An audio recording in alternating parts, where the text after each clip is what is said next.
Did Brett Yormark fire a shot at the ACC? Did he fire another torpedo? I think he might have today in his opening press conference for Big 12 Media Days. We're going to talk about that. We're also going to talk about an article that came out later after Big 12 Conference Media Days was over, written by Ross Dellinger, that may tie into conference realignment. We're also going to talk about comments made today that by Mike Gundy that might have just gotten him into a little bit of trouble. We're going to talk about that. I'm going to get OCF's opinion on that, and we're going to do that right after this word from my channel sponsor. Since 1931, the attorneys at Katz, Cantor, Stone Street, and Buckner have been the voice for victims who have suffered serious injury or death. They have a fierce passion for truth and justice and a sincere compassion for those who have been wronged by others. Whether you have been in a car accident or fighting with an insurance company, or you or a loved one has suffered serious injury or death due to medical negligence, we will ensure your voice is heard loud and clear. Katz, Cantor, Stone Street, and Buckner will ensure there is justice for all West Virginians because we are your lawyer, your voice. Visit us at yourlawyeryourvoice.com.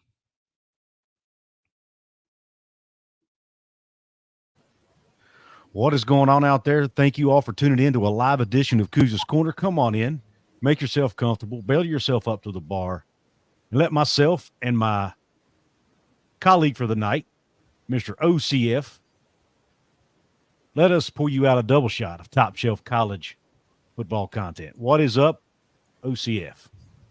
How's it going, brother? So you got some news about Mike Gundy. The Oklahoma contingent will eat this up. They will. I'm sure a lot of them already know about it. Before we get into the meat and potatoes of the show, let everybody know where they can find you and your work. I'm over at Outlaw of College Football on YouTube. You can also find me on Twitter, aka X, whatever they're going to call it this year. I'm not sure what their name's going to be next year, but you can find me over there at OCF Productions. Yeah, and I'm going to throw I was going to throw a banner up on the screen for you, but there we go. OCF Productions I kind of have it covered up by the logo of my sponsor there in the corner, but it's at OCF Productions. Why is it not showing up? Yeah, my channel's actually there. It is. My channel's actually spelled out Outlaw of College Football. It's not the CFB that y'all see on here, so you have to spell out college football.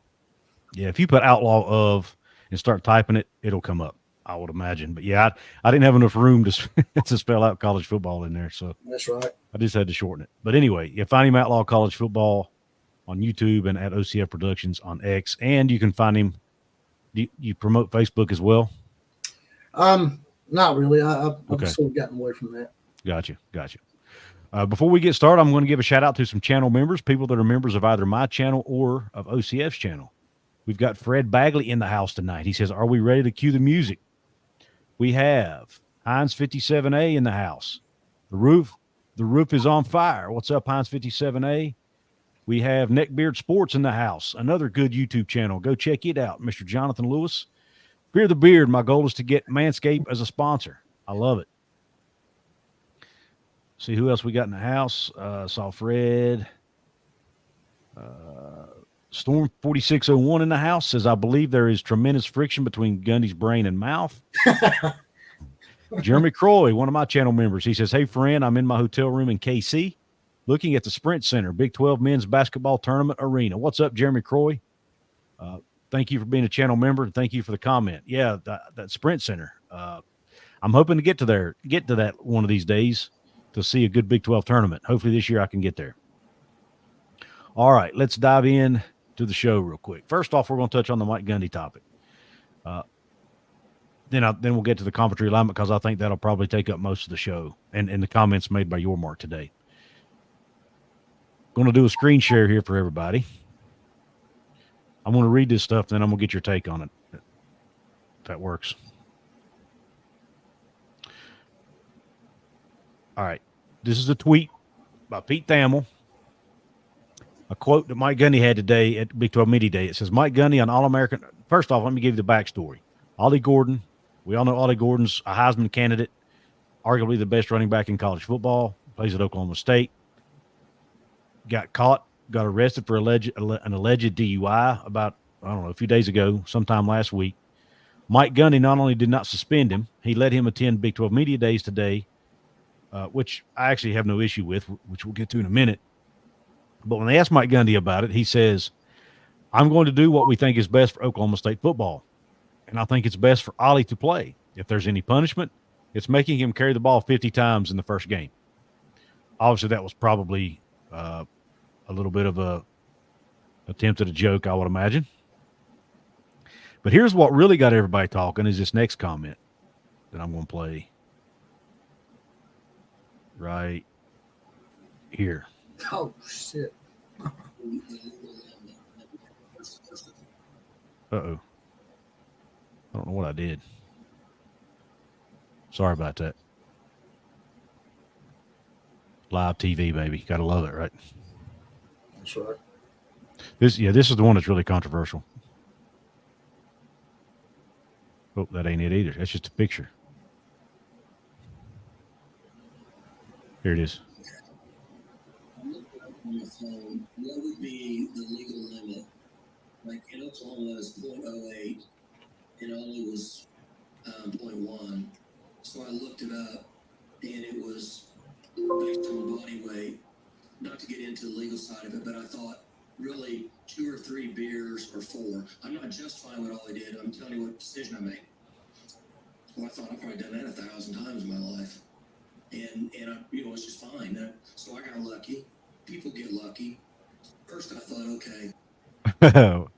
Well, obviously that's only 34 seconds of the entire interview, so it's just a snippet. We're not getting full context. Okay. I couldn't really hear it as well. You couldn't? No, it wasn't. It's sort of low. Let me turn my volume up and play it again. That may just be on my end. I don't know. Yeah, as a matter of fact, Rye Guy's saying it. What's that? Rye Guy's saying he can't really hear him. All right, I'm gonna try. I'm gonna play it again. All right. I think I had the volume too low. What would be the legal limit? Like in Oklahoma is 0.08 and Ollie was 0.1. So I looked it up and it was based on body weight. Not to get into the legal side of it, but I thought really 2 or 3 beers or 4. I'm not justifying what Ollie did. I'm telling you what decision I made. Well, I thought I've probably done that 1,000 times in my life. And I, it's just fine. So I got lucky. People get lucky. First time. Did you hear it that time? Yeah, I heard most of it. There was some there at the end. I couldn't really understand what he was saying. Basically, he said Ollie Gordon blew a 0.1 on his blood alcohol level test, right? On his breathalyzer, whatever. Field sobriety test, breathalyzer, whatever. That's right. Legal limit's 0.08 in Oklahoma. So it's DUI. Mike Gundy said he did some digging in order for him to help make his decision. He did some research and found out that a point, based on his body weight, a 0.1 is probably 2 or 3 beers, maybe 4 at the most. And Mike Gundy went on to say, I've probably done that 1,000 times in my life. And he said, obviously don't justify it, but I'm just telling you why I made the decision I made. So in my opinion, Mike Gundy's saying, look, it would be hypocritical of me to suspend a guy from doing what I've done myself. And he just got caught and I didn't. That's kind of what he's saying there, in my opinion. Well, what Mike Gundy's not taking into account is the fact that back in his day, the laws were different. The alcohol content level was a lot higher, I think. So, yeah, he could get away with it because it wasn't against the law back then.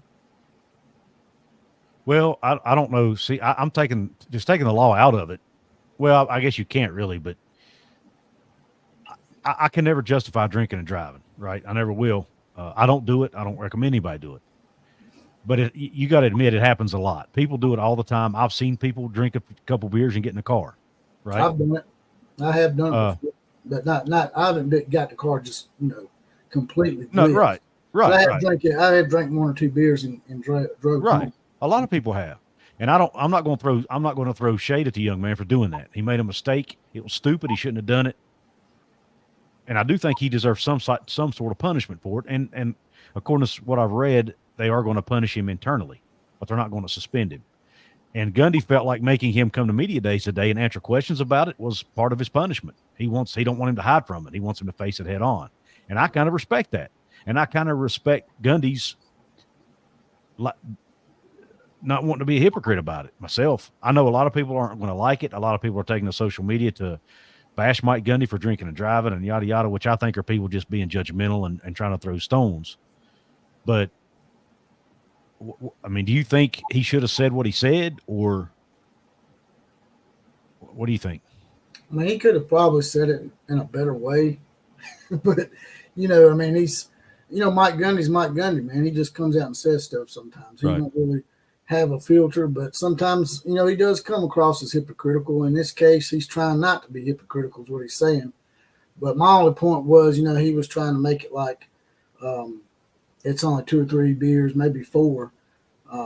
But he said he'd done it 1,000 times. But like I said, that laws were a lot different back then. Yeah, so that's true. That's why he probably got away with it. Mike Gundy's the same guy that outed Bosworth for doing cocaine at parties and stuff. So it's hard for me to take his side on anything, but I think you're right in the way that, he's actually probably trying not to come across as a hypocrite in this situation.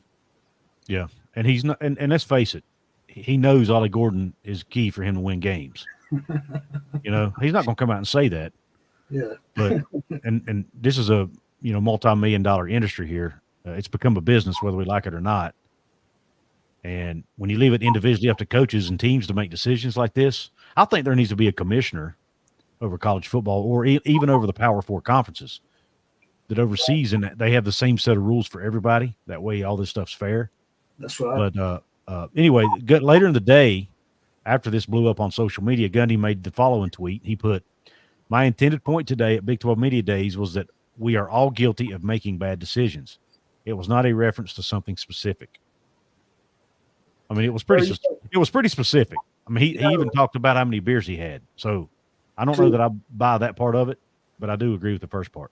To defend your point of view, Gene Stallings, who used to coach Alabama, had a situation with a guy named David Palmer. He used to call him the Deuce. He was an extremely talented guy, was really good at kickoff returns. He's wide receiver. I mean, he was a threat, and he absolutely could change the game for Alabama. And he went into some trouble similar to that, and Gene Stallings did not suspend him. He let him play, and he punished him behind the scenes. And he's, in his defense of what his decision was he said, "What am I going to do? Put this kid back out on the street? So, and just take something away from him that keeps him from making more mistakes?" This football team actually helps him, and, it's something that's good for him that maybe keeps him off the street from doing those crimes. It's a great point. And look, I don't know Ollie Gordon's life. I don't know anything about the young man. Maybe there's a situation there that Coach Gundy don't want to talk about, because it's private and confidential. Maybe there's a similar situation there. Who knows? But Neckbeard Sports, Jonathan Lewis says he just gave the whole team a scapegoat. Just blow a 1 and you're good in my eyes. And that's a fair point, honestly.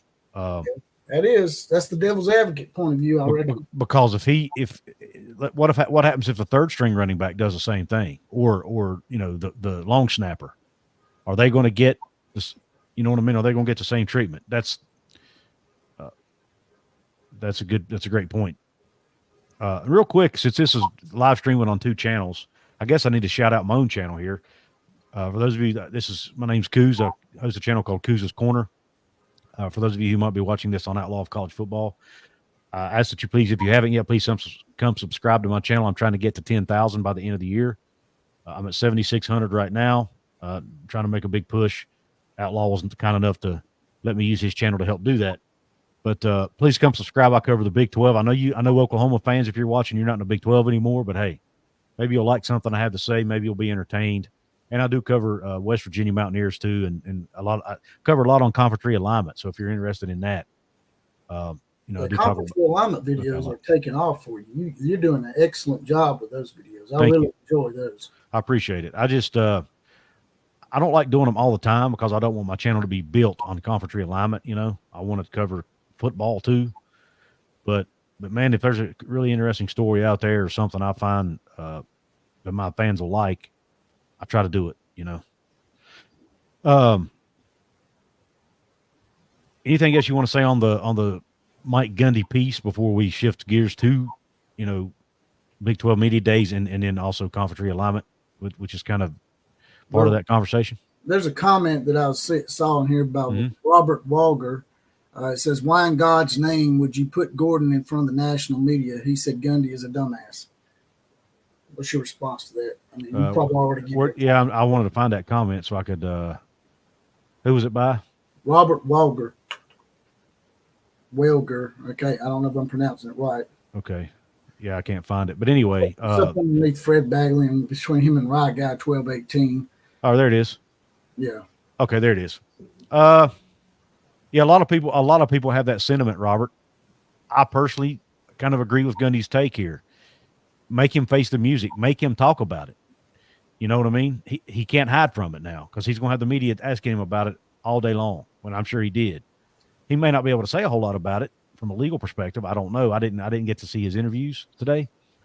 But by him having to talk about it and face the music, it's kind of like, you know, hey, I did it. You know, I have to face the consequences here, which is basically admitting to what I did to a degree, right? Well, so, a lot of people may think that Gundy's being disingenuous and he's sort of twisting this to make it look like it's a teaching moment, when in all actuality, it boils down to what you said and the fact that he knows he needs that guy in order for them to win games. So he's twisting it. And a lot of the Oklahoma fans are sort of, you know, they sort of have a leery point of view when it comes to Mike Gundy. Yeah. Yeah, and I understand that. I know there's not a lot of love lost there between Oklahoma and Oklahoma State, and especially with Mike Gundy. I get it. I've been critical of Mike Gundy at times, and I've also praised Mike Gundy at times. I just try to call it like I see it.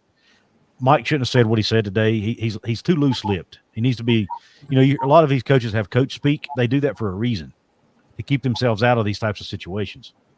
You know, he could have answered it differently, but that's also part of why I like and respect Mike Gundy, because he don't hold back. He's not afraid to tell the truth. He doesn't sugarcoat things. He doesn't have much of a filter. He kind of reminds you a little bit of Mike Leach, just without all the funny stories.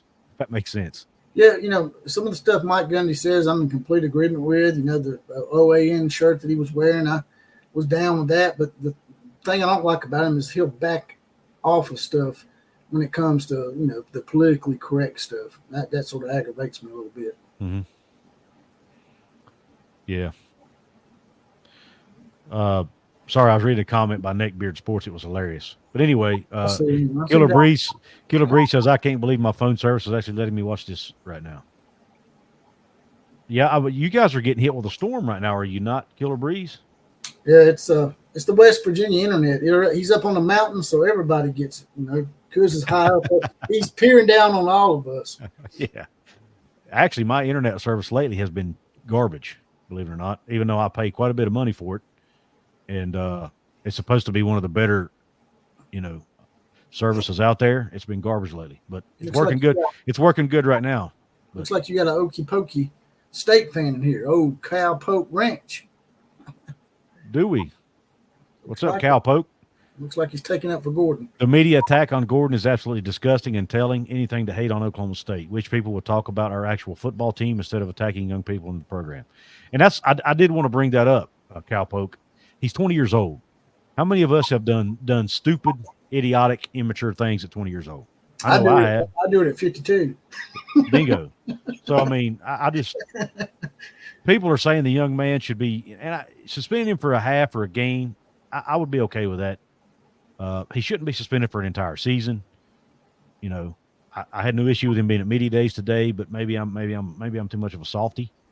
And I do understand, too, there are people out there who have lost loved ones to drunk drivers or people they care about. And if you're one of those people, you're obviously going to have a much harder and different opinion on this than somebody like me. And I get that. And I feel for those people. I would never condone drinking and driving ever. It's dangerous and it's stupid. But at the same time, it's a mistake. It's a dumb mistake that young people often make, and even older people, like Outlaw alluded to. So. I was on here and I was set to grill Mike Gundy until you told me the level of the alcohol content in the guy's bloodstream. Yeah. It wasn't that much, so it's just hard for me to, you know. I think they're a little overzealous with that sometimes, and he was just trashed out of his mind, like the Alabama wide receiver that killed that girl when it played for the Raiders. Right. That's different. You know, that's a lot different. If someone's trashed out of their mind, that's just an absolute inconsideration for human life at that point. Yeah. Daniel Gigax in the house says, hey, Couz, what's up? What's up, Daniel Gigax? He's a VIP member at Couz's Corner. Fred Bagley, Neckbeard Sports. There was another comment here. Where was it at? Oh, yeah, Fred Bagley's comment. This is what I wanted to read. It says, but sometimes Mike lets his mouth overload his ass at times. Yeah, he does. He does stick his foot in his mouth a lot. Sure does. But anyway, he says he don't want to be hypocritical, but sometimes he is. But that's everybody. Yeah, we all have. I'm guilty of it at times. Try not to be, but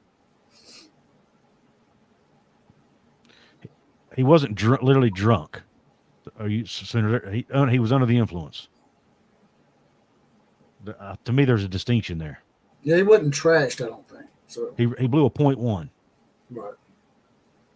For example, Bob Huggins at West Virginia, he blew a .24. He could not stand. He could barely stand up, and he was out driving. That's drunk. And to your defense, I think you took exception to Bob Huggins and some of the things he said since then. Me? Oh yeah, I did. I called him out on it, and I took a lot of crap for it too. A lot of diehard Bob Huggins people out there that thinks the guy should have been able to basically do whatever the hell he wanted to do because of who he is. I don't believe in that, but I also believe in giving people second chances. And it depends on the circumstances. To me, a .1 and even though the law's the same, drinking and driving is drinking and driving under the law. To me, there's levels to it. A .1 is not a .25. You know what I mean? Exactly. And he's 20 years old. I'm assuming it's his first offense, maybe the first time he's ever been in trouble. All that needs to play a role in it. Bob Huggins was also the head coach of the team, which means he's supposed to be the leader. That's worse too, in my opinion. Does the law itself have levels of punishment for how much alcohol content you have in your blood system, like they do with speeding tickets? I think some states do, maybe, but I'm not sure. I think it's a state thing. I think every state's different. Because I think that needs to be, if it's not, it needs to be that way, because someone that's just drank a couple of beers and just drives home and just swerves a little bit, maybe, yeah, as opposed to somebody who trashes a car, should be punished differently. Right. But yeah, it's and I see somebody asks. So my question about this situation: so does the Oklahoma State not kicked anyone off the team, and why didn't he do the same for those players? I honestly don't know, Jeremy. I don't know enough about Oklahoma State's program to tell you whether that's ever happened there or not under Mike Gundy's watch. Maybe Cal Poke can answer that question in the comment section. Neckbeard Sports says Pete Golding probably out in the Grove driving around tipsy. Yep. he's at Ole Miss now. Yeah, he's at Ole Miss with Lane Kiffin. Him and Lane Kiffin are the partying kind of guys. They're very promiscuous. That's why Lane Kiffin, they said, didn't get the job at Alabama, because he did something with a booster's daughter. Yeah, right. So, and Golden was a known drunk. So, and Thunder OU Sooner makes a good point. He says Ollie Gordon was underage drinking, and I get that. But you know who else has gotten in trouble for underage drinking in their lifetime? This guy. And I didn't get the book thrown at me. I was 17 years old. I'm in the Mike Gundy crowd on that. I did it. I just never got caught. Yep.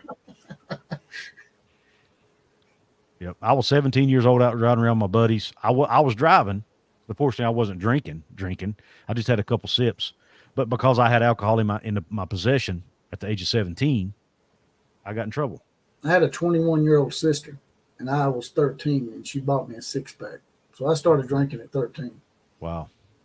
I mean, I had drank before that, but that night I wasn't, because I was driving, and I knew better. But, again, I didn't, like a dummy, I still had it in my car, and you can't do that at 17 years old. No, that's a double whammy. And my buddies were hammered. They weren't hammered, but they were well over the legal limit. So that is a good point by Thunder. I mean, he sort of had a double whammy. He was drinking underage, and he was driving. Correct. Yeah, the bad always comes with the good. Neckbeard Sports makes a great point.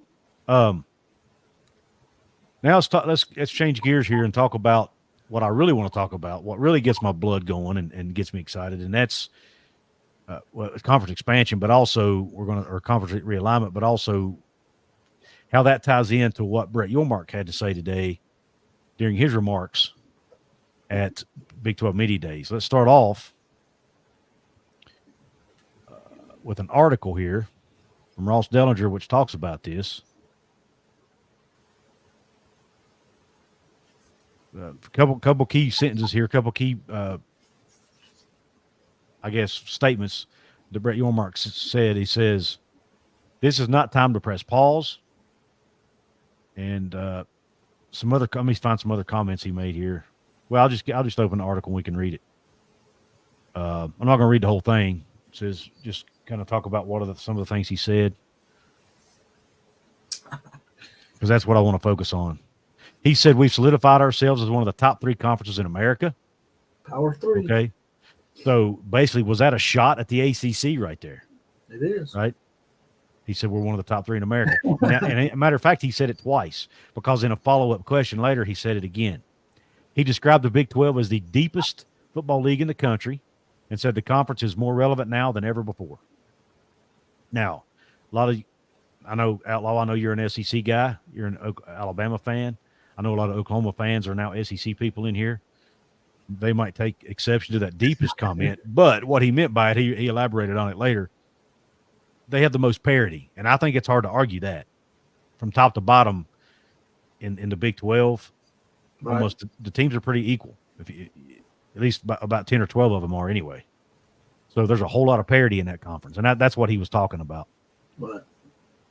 And then he says, "Here, this is a quote I didn't think much about until I read the rest of this article." And it says, "I will not stop until we are the number 1 conference in America," he added later. That just goes to him doing his job. He's trying to make the Big 12 as good as possible. He's being aggressive, which is what they hired him for. That's right. Don't be a rollover. Fight back. Talks about his words being strikingly similar to those he delivered a year ago before he took the 4 corner schools. He again talked about being open for business. Let me see, go down here. Talks about them exploring naming rights by selling the name, talks about private equity and all that. He describes himself as a disruptor, but I've heard him make the comment disrupt in a positive way, is the way he describes it. But he thinks it's good for college football. Here it says, "But not all of these proposals will come or have come to fruition," talking about potential things that the Big 12 is looking to do.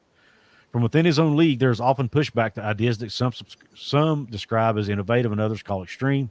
For instance, a plan to add Gonzaga was left on the cutting room floor, and while there is a renewed interest from Yormark in adding UConn, their candidacy remains uncertain." So again, he's back to the UConn thing. And then what I really want to get to is this. A lot of conversation today at Big 12 Media Days about Florida State and what's going on in the ACC. Then Ross Dellinger, who writes for Yahoo Sports, says, "Will or can Yormark find enough financial resources to land a Clemson or FSU or both? ? Will he fire another torpedo that destroys another conference?" So I thought that was a big statement there by Ross Dellinger, the writer of this article.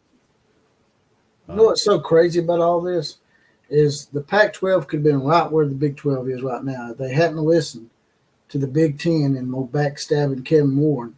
Mm-hmm. And they had actually expanded because the Big 12 was teetering, and they could have probably took about 4 Big 12 schools, just like the Big 12 done to them, and they could have been in this spot now, but they didn't act, man. They weren't aggressive, just like your boy Brett Yormark. You got to be aggressive. You got to be.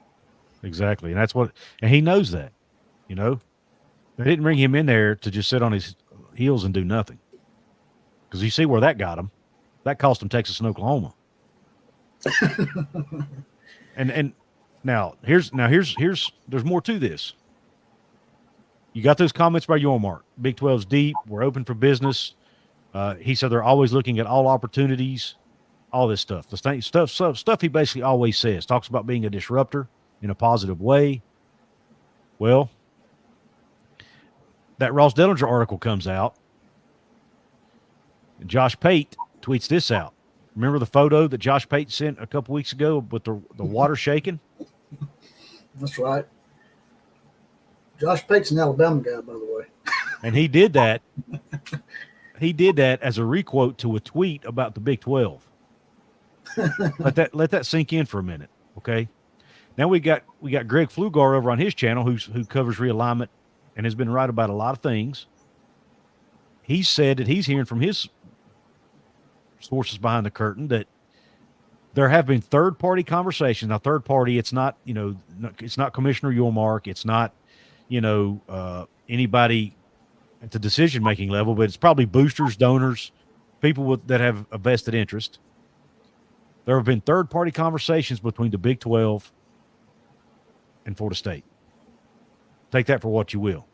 A lot of people say, well, the Big 12 wouldn't really be a big bump up in money for them coming from the ACC, but what they don't realize is they get Florida State and Clemson, whoever owns the rights to their TV rights is probably going to give them much more money. Once you get Florida State and Clemson in the mix, it makes the product more valuable and makes it worth more money at that point. So they could play off both. They could play off each other. Right. Yeah. So it might be a lateral move right now, but once they join, it would probably up the ante. Yeah. Yeah. Well, and that's, the talk about private equity money. What if Big 12 does happen to go out and get private equity money, what do they do with it? I've done a video on it. I think you've done videos on it. Can they use that money to buy Florida State into the conference, so to speak, right? Exactly. Help them pay their way out of the ACC. And if they come in to the Big 12, you don't think that's going to make the Big 12's media rights more valuable? Exactly. You don't think Florida State and Clemson would automatically make the Big 12 the third best conference in the country? Automatically. Which takes me back to the comment Brett made. I'm not stopping until we are the number one conference in the country. Now, they're probably never going to be number one. I'll cede that. But he's got to try to make them number one. That's his job. Well, he can put them in a position where they're not going to become extinct like, the Pac-12 and the ACC are. Right. That's all I want. I'm an SEC guy. I don't want that monopoly that all these people are talking about. Even though I'm an SEC guy, I don't want to see that monopoly. Right. Yeah, I don't think it's good for college football, to be honest with you. I just realized I was sharing DMs with people on my screen. Oh man, that wasn't good. But I was going to share. Dennis Dodd has blocked me on Twitter for some stupid reason. Who knows why? The writer at CBS Sports, but he put out a tweet. I was looking at my DMs to see. A lot of times people will send me screenshots of stuff. I don't have it. Yeah, and I've never even interacted with him at all, and he's blocked me. But anyway, he put a tweet out with one of Brett Yormark's comments, and then he put Gonzaga, Florida State underneath it. So, and again, Dennis Dodd was one of those reporters that was all over he was all over the four corner schools of the Big 12 story. He took a lot of crap for it too from the people in the West. But he was right the whole time. We could all see. We all could see it sort of coming anyway. It ain't something like Dennis Dodd just come out of the blue and he discovered it. After USC and UCLA left, did you not think that there was probably going to be more movement? I did. Yeah, I did, but I didn't. I did, but I was taking the information that, was being reported by Dennis Dodd and Ross Dellinger and all these other people. I knew they wouldn't be making it up. Yeah. They're legit. Those bleeding hearts out there on the West Coast, like Tony Altimore, you probably think it's never going to happen. Boy, he looks like an idiot, don't he? Pretty much. See, Daniel Gigak says FSU and Clemson aren't spending money on billable hours just to go to the Big 12. And I agreed with that up until a few days ago. Because I'm thinking to myself, it makes no sense for them to make a lateral move, go to a conference where they make the same, if not a little less, and have to do more travel. But then when the article came out about private equity and all the, the $1 billion that the Big 12 could get from that potentially, or $800 million or whatever the number was, I'm thinking, what better way to use it? And now we're hearing that the Big Ten and SEC may not be interested in Florida State and Clemson, because their eyes are focused on North Carolina and Notre Dame and others potentially. Well, like I said earlier, it might be a lateral move now, but once they join the Big 12, it makes both them and the Big 12 more valuable. So it's no longer a lateral move. Bingo. It's a long-term play. You got to look past just right now. The new Big 12 will have a new media deal coming up in 2030 that they go to market with. It's already grown in value because of the 4 schools they just added. Yeah, because staying in the ACC at this point, it's going to just be a bad thing for Florida State and Clemson going forward. So even if it is a lateral move, it's probably a better move in the bigger picture of things, like you said. Yeah. And let's say, what if they bring Miami and North Carolina State with them, or Miami and Virginia Tech, or name 2 schools. You said he wanted to be the premier basketball conference. Go after Duke. Yeah, that's a possibility. There's a lot of options on it. That's why he wants UConn. Maybe they do end up grabbing UConn for basketball. I don't know. Yeah. I'm kind of torn on that one. I'm not sure if that'd be a good move or not, but Duke and UConn, that would be epic. Yeah. But Daniel, like I said, I agreed with that, and I still don't think it's likely to happen. Right. I think it's a long shot, but I almost guarantee you, Brett Yormark has sat down with his people, and they've done evaluations on every ACC team to see what their media evaluations would be, and how much value they would add to the league, and they can make moves accordingly. And like I said, Florida State and Clemson are arguably outside of Notre Dame, obviously, the next 2 valuable brands out there, most valuable brands out there. So why not? Why not swing for the fences if you're Brett Yormark? Exactly. And a lot of people automatically assume Notre Dame's going to the Big Ten because they got the AAU thing. But there's been rumblings that Notre Dame and Big Ten have had a tumultuous history. Back in the day, Notre Dame wanted in the Big Ten back in the 30s and in the 60s, and the Big Ten turned them down. Well, fast forward to the 90s, and now the Big Ten wants Notre Dame, and Notre Dame's turned them down a couple of times. Yeah. So there's no guarantee that Notre Dame is going to just automatically go to the Big Ten. I mean, that would be a nice little poke in the eye from the SEC, too. If the SEC was able to get Notre Dame, that would really piss off the Big Ten people. Yep, absolutely. Dylan Lester says, man, you two are the perfect show for me. I graduated from Alabama and have been a lifelong West Virginia fan. That's right. Dylan, welcome aboard. I'm pretty sure I've seen you on here before, man. West Virginia people and Alabama people are good people. Thanks for joining the show. We have a lot in common, actually. That's right. Got a lot of mining towns and stuff. Coal mining, we get a bad rap. Both of our states are somewhat poor economically. Yeah. Compared to other states. So, yeah, we have a lot in common. Well, it's just like that movie Sweet Home Alabama when he says, just because I talk slow don't mean I'm stupid. Yeah, there you go. Big Honus Kelly says mid-12. Yeah, they're all about equally mid. I think he's trying to troll you a little bit. What's up, Outlaw and Couzan? I'm confused on that one. Sounds like a superhero. Should get you a West Virginia logo and put on your chest and have a cape. We call you Super Ear. There you go. Couz, you were not representing. Fred Bagley's going back to the DUI thing. You're not representing a college and getting NIL money. That's fair. That's fair. Look, I'm not that passionate about that I'm going to sit here and, dig my heels in. I understand the other side of the argument. What he did was dumb. I do think he deserves some punishment, maybe, but it's not my place to say what that punishment should be.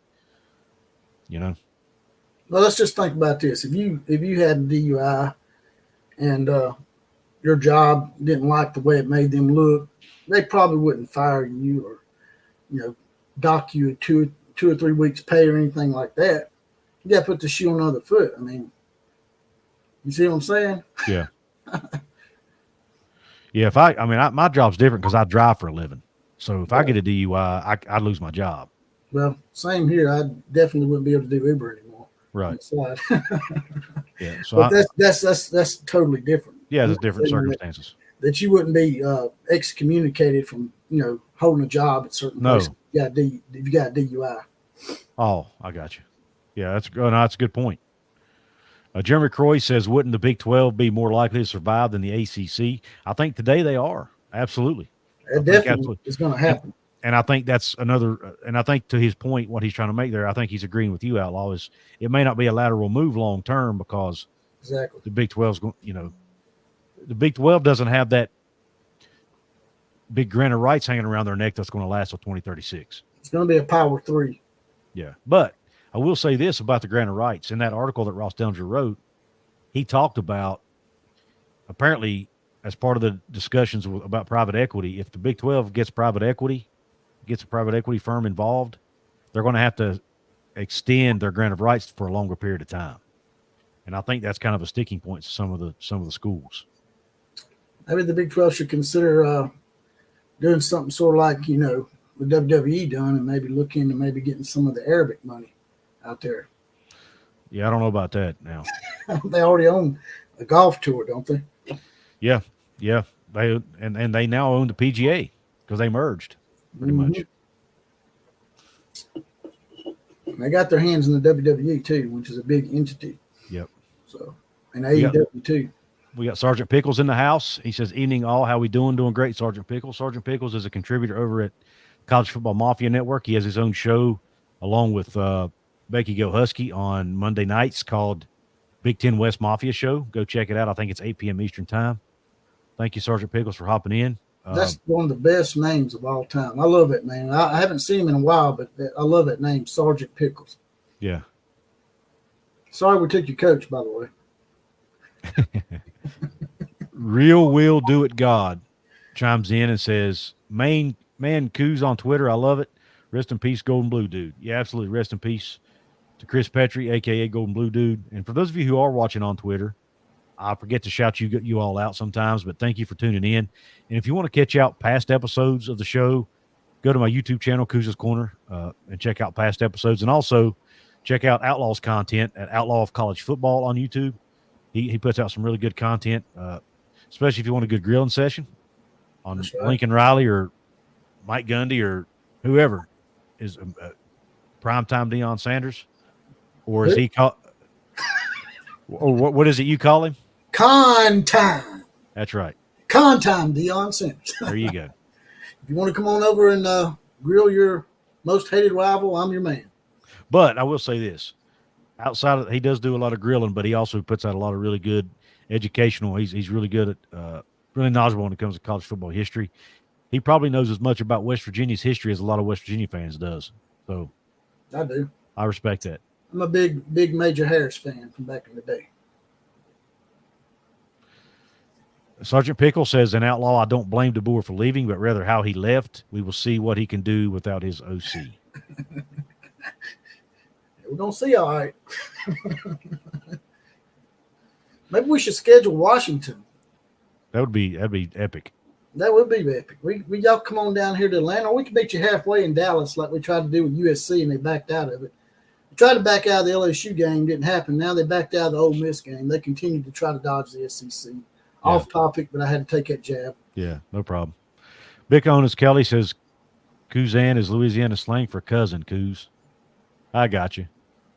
I thought maybe that was something had to do with that, but I wasn't sure. We can't be in here talking Cajun, man, because we can't translate. That Cajun might be as bad, if not worse, as Appalachian. I don't know.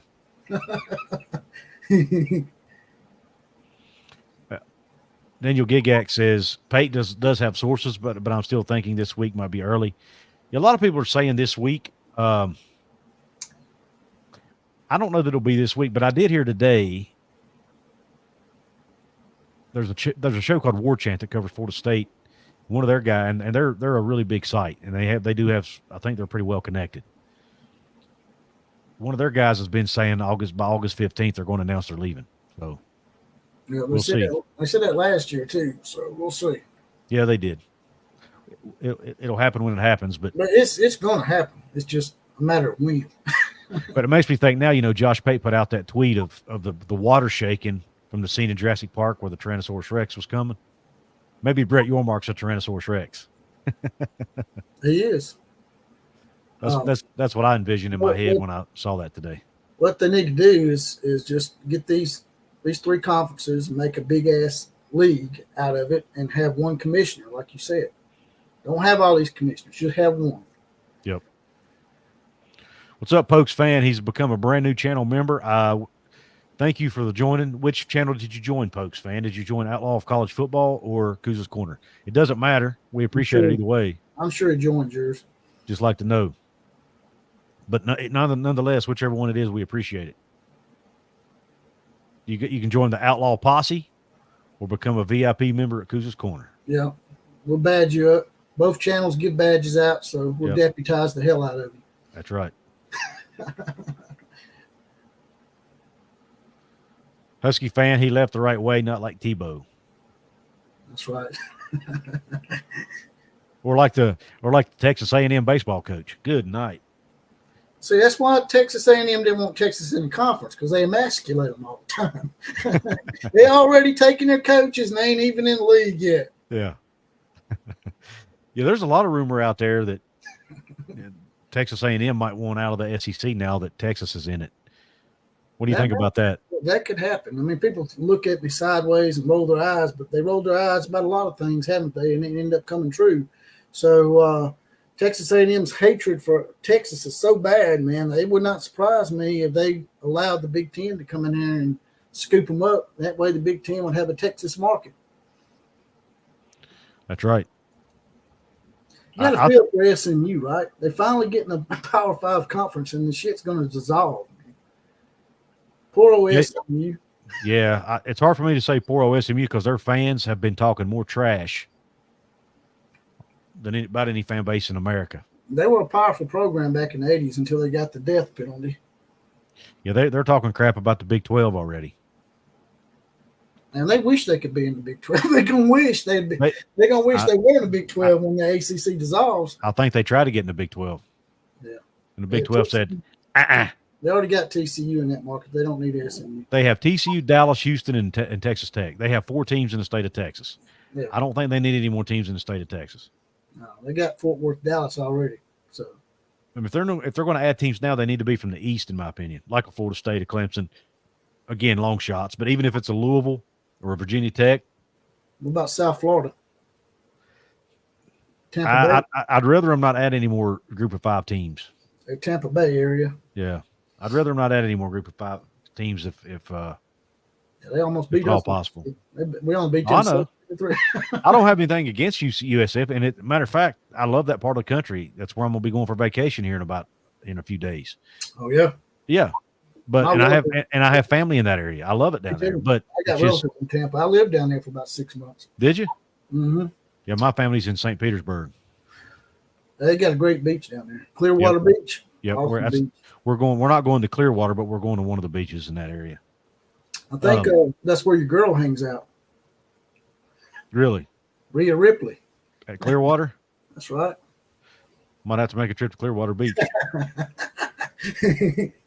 By the way, Mommy's back. I noticed, and I missed it last night. Woo, I was happy. I ain't gonna lie. I bet. Oh, got my heart pounding. Sorry. All right. No worries. No worries. Tyler Cobb wants to know what your pre-fall camp WVU record prediction is. What's your prediction? What's your prediction for West Virginia's record this year? West Virginia seems like they're making a lot of progress under Neil Brown. I'm glad that y'all being patient with him because I think he's a good coach. People were too quick to pull the gun these days, and it just caused more discontent in your program when you do that. Just look at how long Tennessee's been down. Mm-hmm. But I think West Virginia has a real good shot at going 9-3 this year. Cool. And I've got a video coming out on it later this week, so I'm not going to give my prediction yet. But speaking of which, I'm going to go ahead and plug this since I've got 200 people on here watching. Brand new show coming to Couz's Corner. I have another West Virginia fan named Jonathan Martin. Any of you who follow me or follow him on X knows who he is. Huge West Virginia Mountaineer fan. Also happens to live in the same area of the state as me. So hopefully we still haven't met in person yet, but hopefully we will soon. But we're going to be doing a show once a week called the Golden Blue Breakdown. It's going to be he and I. We're going to predict, or we're going to preview the upcoming game. We'll be doing post-game reviews, recaps. We'll be doing keys of the game, all kinds of different stuff. It'll be probably a 30-minute to 1 hour, probably a 1 hour show every week. We're going to have our first one this week. It'll be pre-recorded, but we're going to be talking about the West Virginia. We're going to give our preseason predictions for West Virginia, maybe talk about the depth chart a little bit, things like that. So we're really excited about it. Really excited to get Jonathan on board. And I'm also going to have someone on the channel coming over to talk about more Big 12 stuff. So a lot of things coming on the channel here. You'll be hearing and seeing people other than me talking Mountaineer football. Does your Jonathan have a neck beard? He does not. Well, I don't think he does. At least on his pictures on X, he don't. Okay. He's got a real beard like us. Probably.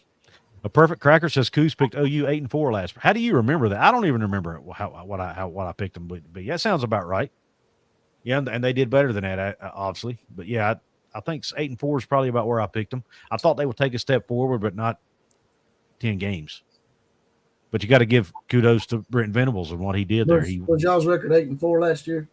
Ours was 8-4, 9-4 after the bowl game. Okay. I think y'all might have a shot at 9-3 and then win the bowl game, put you at 10 wins. That to me would be progress, right? What's that again? I'm sorry. 9-3, win the bowl game, go 10-3. That would be excellent. Yes, it would. And I think that would probably put us in contention, depending on who the three losses were to, assuming at least one of them are out of conference, to Penn State probably. I hope y'all beat Penn State. I do too. But I think that would, I think that might put us in the conversation for the college football playoff. But who knows? Especially if we can beat Penn State game one and they go on to have a really good year, and West Virginia finishes with 2 or 3 losses, I think they got a good chance to get in the college football playoff. They're going to expand to 14 and 16 teams, and you'll be able to get in for sure then. Yeah. Daniel Gigak says SMU has a smaller football attendance than Marshall. Interesting. I didn't know that. Marshall, actually, in all honesty, Marshall's fans are very passionate. There's not as many of them, obviously, as West Virginia fans, but they're very passionate, and they do show up on game day. Sort of remind me of those North Dakota State fans. It's funny you say that. Somebody mentioned, they didn't mention North Dakota State, but Montana got mentioned. Sergeant Pickle says SMU has lower attendance than my other team, the FCS Montana Grizzlies. I don't know about that. Y'all sure y'all ain't making up lies on poor old SMU? Yeah. Poor old SMU. Yeah, I don't. Yeah, they're fans, man. They all of a sudden got too big for their britches. It's sort of like Missouri fans. Missouri wins 10 games and beat Ohio State without all their players, and now suddenly Missouri's going to be the next blue blood. Yeah, I'm not buying it. But Sergeant Pickles says, I have a deep sadness knowing that last season at 14-1 may be the best I will see in my lifetime. Well, Sergeant Pickles, West Virginia's best finish was an 11-win season. So join the club. 14-1 is about as good as you can get without going 15-0. Alabama's never went 15-0 since they went to 15 games. We haven't been able to go 15-0 yet. So Jeremy Croy says, you guys like this, but also subscribe to both of these guys' channels. It takes just a second and it really helps them. Thank you, Jeremy, for the reminder. There's a thumbs up button. Hit it. If you're watching on a mobile phone, you might have to hit the X real quick. Go down, hit the thumbs up button, and then enlarge your screen again. Yeah, subscribe and costs nothing. It's free. Subscriptions are free. If you want to make sure, we're not going to be on here much longer. If you want to make sure I see your comment, because we have over 200 people, make sure you drop a super chat.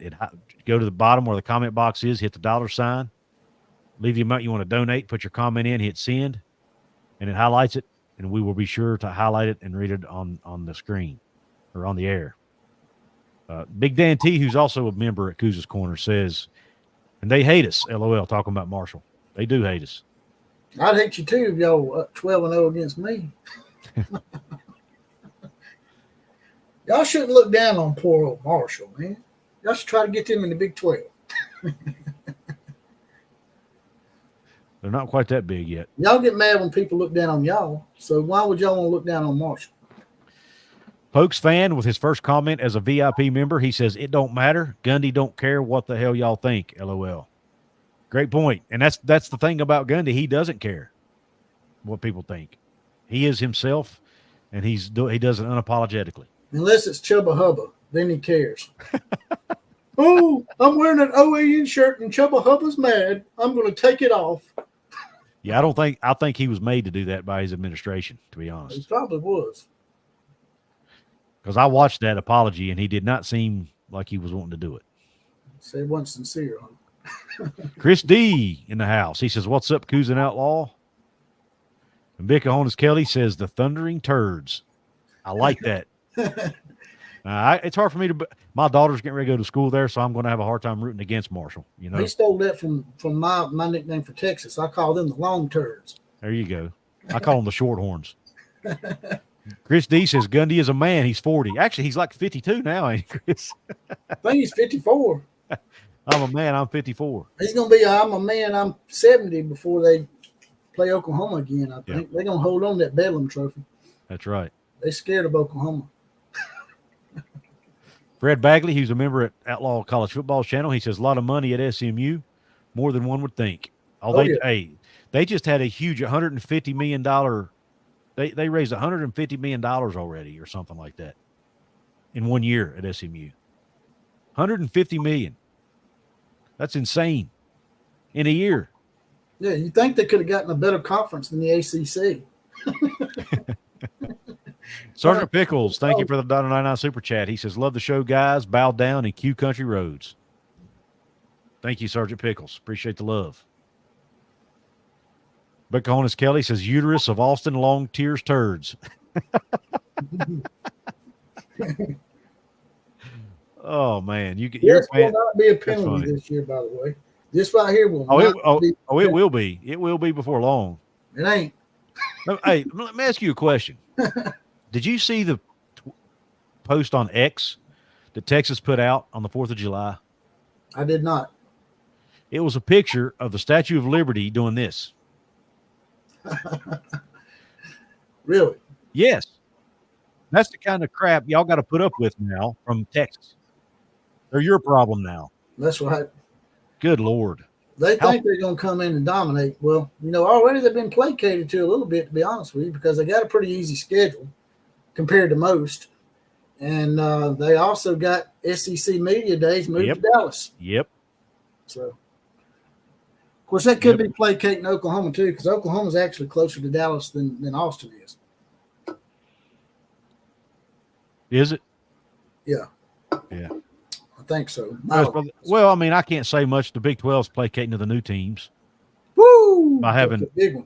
That threw me for a loop. I wasn't looking at the screen. I was looking at Twitter. Big 12 catered to the new teams by having their media days in Vegas. And even though I love Vegas and I was hoping to go and I didn't make it, I still didn't like it. I thought they should have not done that. But anyway, it is what it is. We have to read the super chat, and then I'll get to the Texas tweet. But wrong one. He's right, but I'll go ahead and address this. He's right. Guy says, "I guess Texas has to play Georgia, but outside of that, unfortunately, they're going to win." Appalachia, Africa Twin, $50 super chat. Thank you for the generosity. Says, "I'm late to the party tonight, Couz, but here's some light bill money." Mercer County love, brother. Appalachia, Africa Twin. Thank you very much. It's a big fish. Love it, man. Thank you for the support. Apparently a fellow Mercer County native. There's a chance we might even know each other, brother. So we'll see. And I say brother, I'm assuming you said brother. So yeah. I think I'm saying I can say brother. There's about a 96% chance I'm right on this show because about 96% of my audience is male. So we don't worry about pronouns around here either, by the way. Yeah. So y'all can KMCA on that. There you go. Got another super chat from Big Dan T, who's also a VIP channel member. He says, "I wondered what Outlaw was going to do now that his team is no longer run by West by God Virginian. No more NAT. No more national titles. Ha. Yeah, well, you have to do your college football history because Alabama's been winning national titles under every imaginable format put before them ever since 1925. Pokemon Kid Entertainment, $5 super chat says, does WVU still have Alabama on schedule here in a couple years? As of now, they do. I have a feeling that game's going to end up getting dropped when Alabama adds their 9th conference game. It's not going to happen. You don't think they'll add a 9th conference game? I don't think they are. I think they will eventually, but who knows when, though. If we're going to play a tough non-conference game or two, that's just like playing another conference game, right? Like we're playing Wisconsin on the road. Yeah. Real quick, Outlaw. Oh, I'm gonna show everybody this picture of You got another donation? I did? Yeah, Pokemon Kid Entertainment. That's the one I just showed. Okay, my bad. Go ahead. No worries. I thought maybe well, let me make sure I didn't miss one. No, you're right. You're right. It's my bad. Okay. No worries. I appreciate you looking out for me. Oops. Let me get back to my live chat here. All right. I want to show this real quick, and then I'm going to have to jump. I got people going to bed here at my house. All right. This is the picture that Texas put out on 4th of July now. It says, Mood, America, horns up, hook 'em. And it shows the Statue of Liberty doing hook 'em. Of course. You know why, right? Why is Austin's a liberal crap hole, and so is New York. So Yeah. there you go. But I mean, but they got absolutely roasted for that on social media. They're trying to say it's sacrilegious or something. Well, it's just unpatriotic, basically. I mean, I guess they're saying that you can be patriotic and be a Longhorn fan. The first comment from Auburn Meme says, we don't disrespect America in the SEC. Delete this or go back to the Big 12. Yeah, I don't know. There you go. Look at that. Horns down from Lady Liberty. Yep. Yeah. So the SEC fans are not going to put up with that crap. I can tell you that right now. I don't think it's that sacrilegious to me. I don't see why people get so wild. It didn't really bother me either, but I just used it as an opportunity to take a jab at Texas because I hate Texas. But I can intertwine that into an insult, like them in New York being on the same page as far as certain things. I'm not going to elaborate though. Yeah. Rye Guy says, could you see West Virginia joining the ACC or are they happy in the Big 12? They're happy in the Big 12 right now. I mean, ACC is melting down. ACC, if the ACC wasn't falling apart, I would say maybe West Virginia would go to the ACC potentially, but they're not going to now. What about Pittsburgh coming over to the Big 12? That would be awesome. That would be something that really needs to happen. Yep. In my opinion. I mean, if you want to go out and try to get you some good rivalries, that would be one to get. Yep. That Christian Fam channel says, howdy, folks. He's a member of Outlaw Posse. That's right. Saddle up, mount it up, ready to go. And Fred Bagley says, really nice job, Couz. Thank you, Fred. Appreciate everybody being here. Outlaw, one more time before we sign off, man. Let everybody know where they can find you at. You can find me on Outlaw of College Football. It's spelled out college football. It's not CFB. He couldn't fit it on his screen there. Outlaw of College Football on YouTube. I'm also on Twitter at OCF Productions. Yep. Check him out. It's a great channel, very entertaining, very informative.